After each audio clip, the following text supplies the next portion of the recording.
কোরআনুল কারীমে কাদেরকে বলা হয়েছে দেয়ালে ঠেস দেয়া কাঠের মতো? এ, মূর্তি পূজকদের, বি, নাসারাদের, সি, মুনাফিকদের, ডি, কাফেরদের।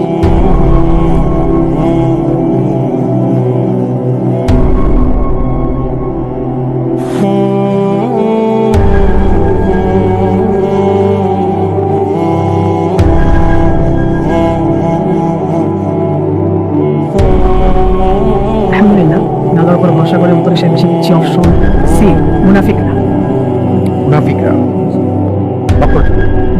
প্লিজ করা হোক অপশন সি, মুনাফিকদের।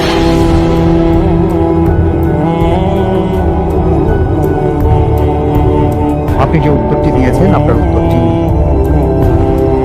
সঠিক উত্তর। আলহামদুলিল্লাহ। মাশাআল্লাহ, তাবারাকাল্লাহ। দেয়ালে ঠেস দেয়া কাঠের মতো বলতে আল্লাহ সুবহানাহু ওয়া তাআলা মুনাফিকদেরকে কি বুঝিয়েছেন এ প্রসঙ্গে আমরা একটু জানতে চাইব। আমাদের মাঝে উপস্থিত আছেন শায়েখ ইসমাইল হুসাইন। আপনি যদি বলেন। আসসালামু আলাইকুম ওয়া রাহমাতুল্লাহি ওয়া বারাকাতুহু। পবিত্র কোরআনুল কারীমের 63 নং সূরা সূরাতুল মুনাফিকুন, এই সূরার 4 নং আয়াতে আল্লাহ রাব্বুল ইজ্জা বলেন, আউযু বিল্লাহি মিনাশ শাইতানির রাজীম, ওয়া ইযা রাআইতাহুম তু'জিবুকা আজসামুহুম ওয়া ইন ইয়াকুলু তাসমা'ু লিকাওলিহিম কাআন্নাহুম খুশুবুন মুসান্নাদা ইয়াহসাবুনা কুল্লা সাইহাতিন আলাইহিম হুমুল আদু ফাহদারহুম কাতালাহুমুল্লাহ আন্না ইউফাকুন। তথা আপনি যখন তাদের দিকে তাকাবেন, তাদের দেহ আপনাকে বিমুগ্ধ করবে। যখন তারা কথা বলবে, আপনি তাদের কথা মনোযোগ দিয়েও শুনবেন। তারা দেয়ালে ঠেস দেওয়া কাঠের মতো, তারা প্রতিটি আওয়াজকে নিজেদের বিপক্ষে মনে করে। মূলত তারাই শত্রু, আপনি তাদের ব্যাপারে সতর্ক থাকবেন। আল্লাহ তাদেরকে ধ্বংস করুন, তারা কিভাবে সত্য থেকে বিমুখ হচ্ছে।